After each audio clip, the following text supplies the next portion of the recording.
Зайко, идвам да четем. Защо е важно да четеш книги на твоето малко дете?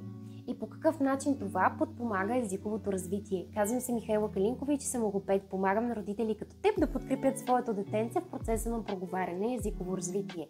Защо четенето на книги е важно? Първо, ние сме гушнати един до друг. Имаме момент на близост. Детето усеща нашия аромат, нашата топлота, чува гласа ни, който му е познат и го успокоява. Когато то е спокойно и щастливо, то е по-възприемчиво за нова информация. През книгите ние можем да го включим в процеса, защото ако пуснем една аудиокнига, там първо, че някой непознат човек говори. Той няма емоционален контакт с детето.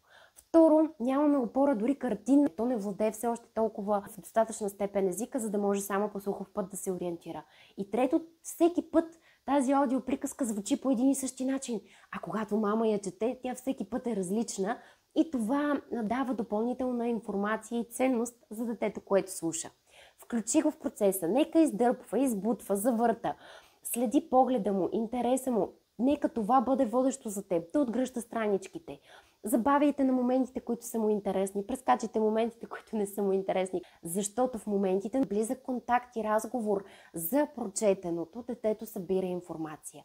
И още по-ключовото, не оставяй само на книгите да учат детето ти за реалния живот. Нека книгата е затвърждаване на това, което вече в реалността е видяло, преживяло, почувствало, вкусило, помирисало. И всъщност книжката още веднъж затвърждава този опит. Ако искаш да разбереш какви книги са подходящи за възрастта на твоето дете, какъв подход и игри могат да го провокират да говори, включи се в мини-курса "Първи стъпки в проговарянето".